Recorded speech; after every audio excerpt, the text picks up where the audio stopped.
गलत है, डिस्क्रिमिनेटरी है, अनकॉन्स्टिट्यूशनल है। बुनियाद पर कानून नहीं बना सकते। रिलीजन जिनका इस्लाम है उनको आप नहीं दे रहे। CAA एक्ट को सिर्फ आप CAA से मत देखिए, इसको आपको NPR से और NRC से जोड़कर देखना पड़ेगा। नरेंद्र मोदी और BJP को ये क्यों भूल गए कि कितने लाखों लोग कश्मीरी पंडित मुल्क से बाहर हैं। अब जब रूल्स बनाए तो हम सुप्रीम कोर्ट में डालेंगे और इसके ऊपर हम कोशिश करेंगे कि सुप्रीम कोर्ट में जाकर इसको उठाया जाए। वाइट साउथ अफ्रीका ने बनाया था तो महात्मा गांधी ने उस कानून को फाड़ दिया था। मैंने भी पार्लियामेंट में इस CAA के उस बिल को फाड़ा था।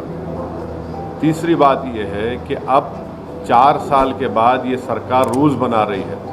मैं देश को ये बताना चाह रहा हूँ कि मैंने नहीं, मौजूदा अभी प्रेजेंट होम मिनिस्टर ने पार्लियामेंट में कहा था मेरा नाम लेकर कि OIC जी NPR भी आएगा, NRC भी आएगा। कई TV के इंटरव्यूज़ में उन्होंने बात कही थी। तो हम ये बताना चाह रहे हैं कि CAA एक्ट को सिर्फ आप CAA से मत देखिए, इसको आपको NPR से और NRC से जोड़कर देखना पड़ेगा। और जब वो होगा तो जाहिर है उसमें सबसे ज़्यादा निशाना बनेंगे मुसलमान, दलित, आदिवासी और गरीब लोग। पांचवी बात यह है कि अब आसाम में सुप्रीम कोर्ट मॉनिटर्ड एक NRC हुआ। 19 लाख लोगों के नाम नहीं आए, जिसमें से लगभग 10 से 12 लाख हमारे हिंदू भाई बहनों के नाम नहीं आए। उनको अब हेमंत बिस्वा शर्मा ये बोल रहे हैं कि CAA कानून जब इम्प्लीमेंट होगा तो उन सब को सिटीजनशिप मिल जाएगी, क्योंकि उनका रिलीजन उसमें इंक्लूड हो गया। अब उसमें 1 लाख से 1.5 लाख या 2 लाख करीब जो मुसलमान नाम है उनको इसका फ़ायदा नहीं मिलेगा। ये बताइए, ये नाइंसाफ़ी नहीं है तो क्या है?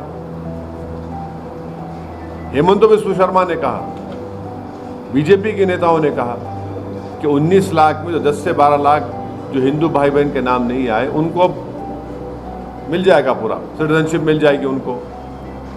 अब आप बताइए नाइंसाफ़ी नहीं है तो क्या है? छठी बात यह है कि भारत में सिर्फ 5% लोगों के पास पासपोर्ट है। ओनली 5% लोगों का पासपोर्ट है। रिमेनिंग लोगों का पासपोर्ट नहीं है। और फिर आधार कार्ड आप देख लिए, प्रूफ ऑफ सिटीजनशिप नहीं है, उसमें खुद लिखा हुआ आधार कार्ड में। भारत में बर्थ रजिस्ट्रेशन 1959 तक मैंडेटरी नहीं था। 1996 में सिर्फ 50% इंडियंस के पास बर्थ सर्टिफिकेट्स था। तो जब NRC होगा, NPR होगा, तो उसमें बायोमेट्रिक एक्सरसाइज होंगी उसमें, और लोकल रजिस्ट्रार में लिस्ट लगाई जाएगी प्रमोद साहब की, असद साहब की। अब प्रसाद साहब जाके बोल सकेंगे नहीं, असद साहब के डाउटफुल है, मैं डाउटफुल बन जाऊंगा। अब मुझे प्रूफ करना पड़ेगा। अब मैं मेरे दादा का बर्थ सर्टिफिकेट लेकर आऊँ क्योंकि मेरा रिलीजन इस्लाम है, अब मैं फिरते रहूँ तो फ़ायदा किसका होगा? रद्दी वाले का ही फ़ायदा होगा ना।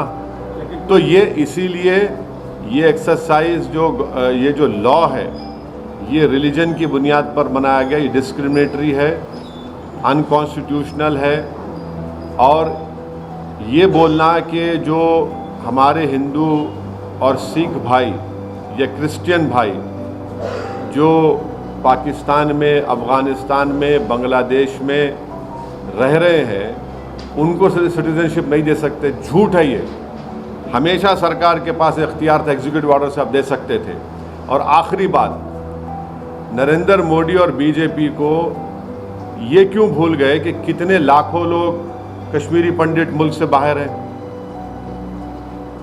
जो मुल्क से कश्मीर से बाहर हैं, उनको आप क्या कर रहे हैं?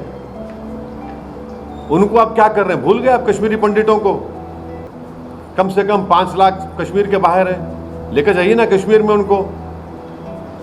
इंग्लैंड में इंडियन जो वहाँ के इंडियंस यहाँ पर वहाँ चले गए जो इलीगल, उनको वापस लेकर आइए। ग्रेट ब्रिटेन बोल रहा है कि लेकर आइए वापस, सरकार बोलती है हम नहीं लेकर आएंगे। तो ये गलत है, डिस्क्रिमिनेटरी है, अनकॉन्स्टिट्यूशनल है। सरकार के पास पहले से पावर्स थे और है और रहेंगे कि वो जो हिंदू भाई बहन पाकिस्तान में है या बांग्लादेश से है, आप दे सकते हो उनको। और मैंने खुद केस डाला है सुप्रीम कोर्ट में।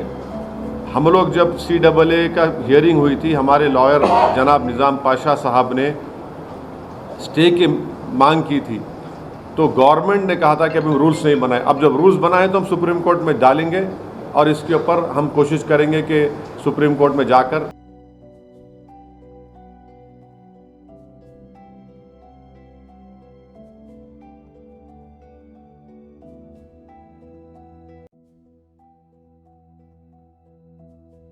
हमने कहा था हम CAA लाएंगे।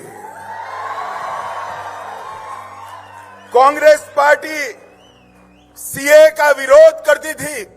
आजादी के वक्त से कांग्रेस पार्टी और हमारे संविधान निर्माताओं का वादा था कि बांग्लादेश, अफगानिस्तान और पाकिस्तान से जो शरणार्थी आएंगे, जो वहां की प्रताड़ना झेल कर आएंगे, उसको हम नागरिकता देंगे। मगर तुष्टीकरण की, वोट बैंक की राजनीति के कारण कांग्रेस पार्टी इसका विरोध करती थी। लाखों करोड़ों लोग पाकिस्तान से और बांग्लादेश से अपना धर्म बचाने के लिए, अपना सम्मान बचाने के लिए इस देश में आए। उनको नागरिकता नहीं मिलती थी। अपने ही देश में वो नागरिकता के बगैर अपमानित होते थे। नरेंद्र मोदी जी ने हिंदू, बौद्ध, जैन, ये सारे सिख, ये सारे लोगों को नागरिकता देकर उनका सम्मान करने का काम नरेंद्र मोदी जी ने किया। भाइयों और बहनों, हमने इस शरणार्थियों को सम्मानजनक जीवन देने का काम किया है। उनकी संस्कृति, उनकी भाषा, उनका धर्म, उनके परिवार की महिलाओं का सम्मान, उसका रक्षा करने का काम किया है। और कल से इस देश में आया हुआ हर एक शरणार्थी मेरे और आपके जितना ही अधिकारी है इस देश पर। ये अधिकार हमने